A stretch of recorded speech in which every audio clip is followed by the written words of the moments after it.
Hi viewers, welcome to our channel. ప్రస్తుతం మనతో పాటు భరద్వాజ్ గారు సీనియర్ జర్నలిస్ట్ ఉన్నారు. వారితో ఒకసారి మాట్లాడదాం. సార్ నమస్కారం సార్. నమస్తే అండి. సార్ మరోసారి రాజేంద్ర ప్రసాద్ గారు అలా స్టేజ్ ముందర మైక్ పట్టుకొని కాస్త నోరు జారినట్టుగా చాలామందికి అనిపించింది. ఇప్పుడు విమర్శల పాలు కూడా అయిపోయారు.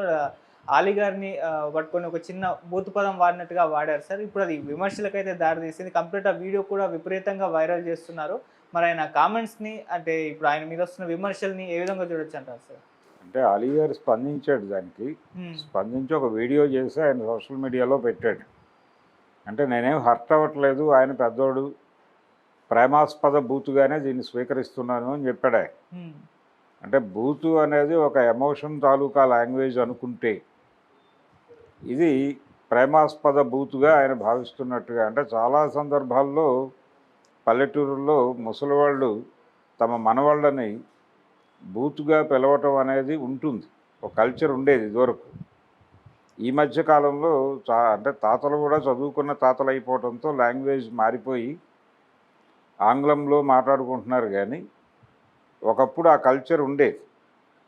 అంటే రాజేంద్ర ప్రసాద్ అక్కడ వేదిక మీద మాట్లాడినప్పుడు అది తన పర్సనల్ స్పేస్ అనుకున్నట్టు మాట్లాడాడు ఆయన. అంటే ఎస్వి కృష్ణారెడ్డి గారి బర్త్డే సందర్భంగా జరిగినటువంటి ఈవెంట్ అది. ఆయన సినిమాల్లో పనిచేసినటువంటి టెక్నీషియన్స్, నటీనటులు అందరూ వచ్చారు అక్కడికి. వాళ్ళందరి సమక్షంలో ఒక ఫ్యామిలీ ఫంక్షన్ లాగా అనుకున్నాడు తప్ప అది ఒక ఈవెంట్ అవుతుంది, ఆ ఈవెంట్ బయటకు ఎడుతుంది, ప్రపంచం ముందుకు ఎడుతుంది, ప్రపంచం ఆ ఈవెంట్ని చూస్తుంది అనేటువంటి స్పృహ ఉన్నట్టుగా బిహేవ్ చేయాల. ఆయన చేతికి మైక్ ఇచ్చినప్పుడైనా ఆయన తెలుసుకొని ఉండాల్సింది, తన్ని తాను కంట్రోల్లో ఉంచుకోవాలి అని. అది కనిపించలేదు, ఆ స్పృహ కనిపించలేదు ఆయనలో. ఆ దూకుడు పద్ధతిలోనే మాట్లాడుకుంటూ వెళ్ళాడు. అలాగే అలీని కామెంట్ చేయడం మాత్రమే కాదు, ఆయన దాదాపు రోజాని అలాగే సంబోధించాడు. ఆమని అనేటువంటి హీరోయిన్ని కూడా అలాగే మాట్లాడాడు ఆయన. తర్వాత కాదంబరి కిరణ్ని కూడా కామెంట్ చేశాడు. అలాగే కెమెరామెన్ శరత్ను కూడా ఒక బూతు మాటతో సత్కరించాడు ఆయన. అంటే ఎవరిని క్షమించలేదు. ఒక్క ఎస్వి కృష్ణారెడ్డి గారిని, అచ్చిరెడ్డి గారిని మాత్రమే కొంచెం ఎక్స్క్యూజ్ చేసినట్టుగా అనిపించింది. ఇది ధోరణి. అంటే ఆయన ఇప్పుడు అలీ ఎలా అర్థం చేసుకున్నాడంటే అది ఆయన ప్రస్తుతం ఒక సఫరింగ్లో ఉన్నాడు. ఆయన డాటర్ చనిపోయింది, ఒక పెయిన్ ఉంది రాజేంద్ర ప్రసాద్లో. ఆ పెయిన్తో ఇలా బిహేవ్ చేస్తున్నాడా అనేది ఒక కన్సిడరేషన్ పాయింట్గా మారింది. నిజమే కావచ్చు, మీరు గాయపడి ఉండొచ్చు, మీకు బాధ కలగచ్చు, కానీ మీరు సినిమాలు చేస్తున్నారు, నటిస్తున్నారు అంటేనే స్పృహలో ఉన్నట్టుగానే ప్రపంచం భావిస్తుంది మిమ్మల్ని. మీరు నటించినటువంటి సినిమా మొన్నే రిలీజ్ అయింది, షష్ఠపూర్తి. మీరు బాగా నటించారు అన్నటువంటి పేరు వచ్చింది మీకు. పైగా ఆయన తన ప్రసంగంలో తన ధోరణిలో మాట్లాడటమే కాదు, తను ఎన్టీ రామారావు గారితో తన్ని తాను రిలేట్ చేసుకుని మాట్లాడుతున్నాడు ఆయన. ఈ రిలేట్ చేసుకోవటము ఎన్టీ రామారావు గారి మదర్, అంటే ఈయన వీళ్ళ మదర్కి పురుడు పోసినప్పుడు ఆ పిల్లోడిని మొట్టమొదట ఎత్తుకుంది రామారావు గారి మదరు అనేది ఆయన చెప్తున్నాడు. ప్రతివేదిక మీద చెప్తాడు ఆయన. అంటే వాళ్ళ కాంపౌండ్లోనే ఒక ఇంట్లో ఉండేవాడు, వీళ్ళ ఫ్యామిలీ ఉండేది, వీళ్ళ ఫాదర్ అక్కడ జాబ్ చేసినప్పుడు. ఆ తర్వాత కూడా రామారావు గారు ఎప్పుడైనా విజయవాడ వస్తే ఆయన అంటే విజయవాడకు సంబంధించినటువంటి ఒక గెస్ట్ హౌస్ ఉండేది, కళామందిర్లో ఉండేది, తర్వాత విజయ ఆఫీస్ పైన ఉండేది, అక్కడెక్కడో ఉండేవాడు ఆయన. ఆయనకు భోజనాలు ఇలాంటి కార్యక్రమాలన్నీ వీళ్ళ ఇంటి దగ్గర నుంచి జరిగేవి. ఇలా ఇది ఉంది, ఒక లింక్ ఉంది ఆ ఫ్యామిలీతో. తర్వాత ఈయన ఇన్స్టిట్యూట్లో చేరటము, వీటన్నిటి వెనకాల త్రివిక్రమరావు గారు, పొండరీకాక్షయ్య గారు వీళ్ళందరూ ఉన్నారు. ఇలా మొదలైన జీవితం అయింది. ఆ రిమెంబరెన్సెస్ అన్నీ మాట్లాడుతూ మధ్యలో ఈ మాటలు కూడా మాట్లాడటంతో ఇప్పుడు జనాలు ఏమంటున్నారు, ఆయన సారీ చెప్తాడా లేదా అనేది పక్కన పెట్టేస్తే ఆయన అనేక విషయాలు కలిపి మాట్లాడటం, బాపు రమణలు, ఎన్టీ రామారావు గారు, ఈ రెఫరెన్స్లన్నీ పట్టుకొస్తాడు ఆయన.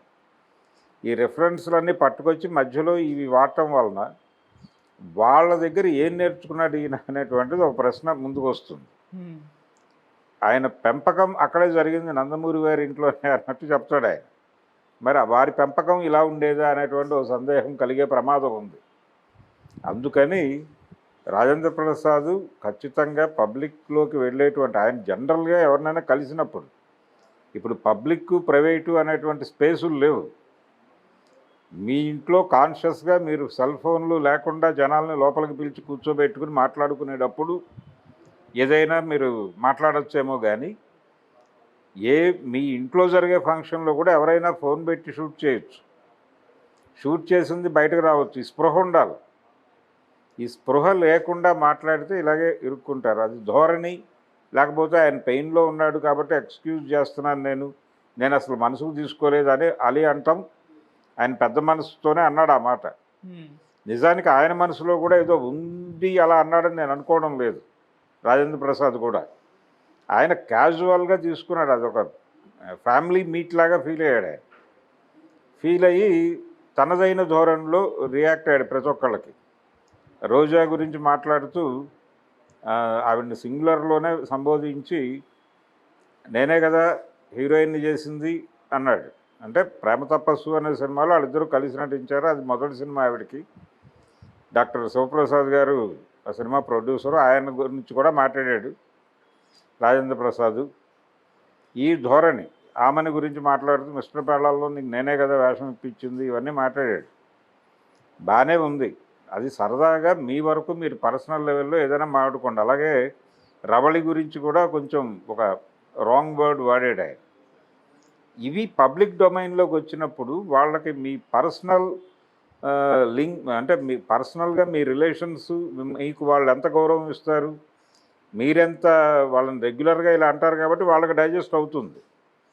కానీ ప్రపంచం విన్నప్పుడు కొంచెం ఇబ్బంది పడుతుంది. ఇది ప్రపంచం చూస్తుంది అనే స్పృహ మీకు ఉండాలి.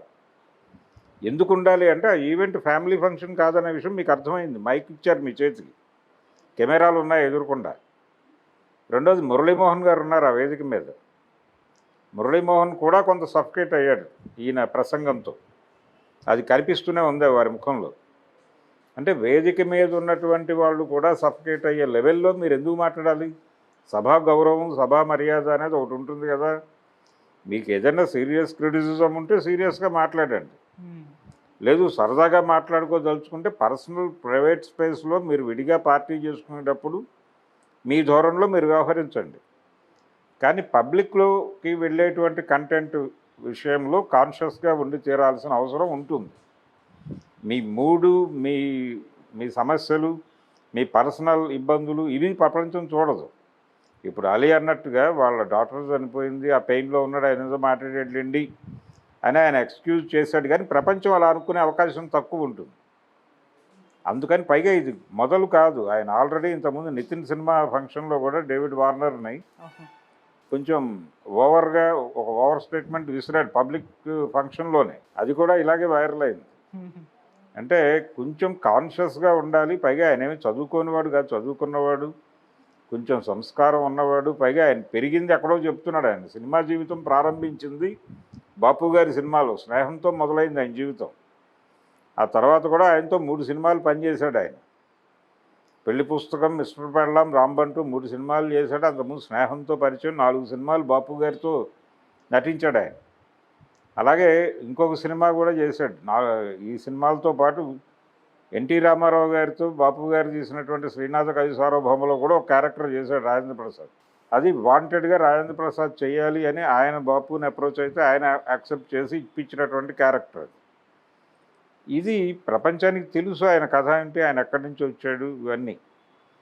కానీ ఇది ఈ రకమైన ధోరణి పబ్లిక్ ఏరియాలో కరెక్ట్ కాదు.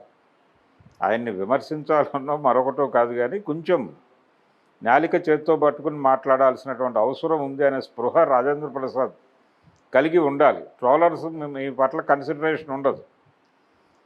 ట్రోల్ అయిపోకండి అనవసరంగా నోరు జారి. కాన్షియస్గా మాట్లాడండి. మీకు తెలియని భాష ఏం కాదు, ఆయన బాగా మాట్లాడగలడు. ఆయనకు మంచి లాంగ్వేజ్ ఉంది, పద్ధతిగా మాట్లాడగలడు. ఆయన సినిమాల్లో కూడా అర్థమవుతుంది. ఆయన పాత్రల ఎంపిక మాత్రమే కాదు, ఆయన నటించే పద్ధతి కూడా, ఆయన చేసినటువంటి క్యారెక్టర్ల నుంచి కూడా ఆయన ఏమిటో అర్థమవుతుంది. ఆయనకు కొంత సంస్కారం కలదు.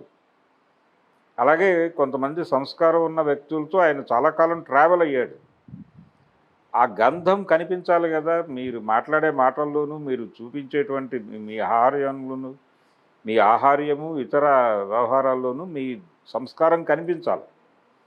అది కాకుండా మీరు ఇంకోలాగా బిహేవ్ చేస్తే ప్రపంచం వైలెంట్గానే రియాక్ట్ అయ్యింది.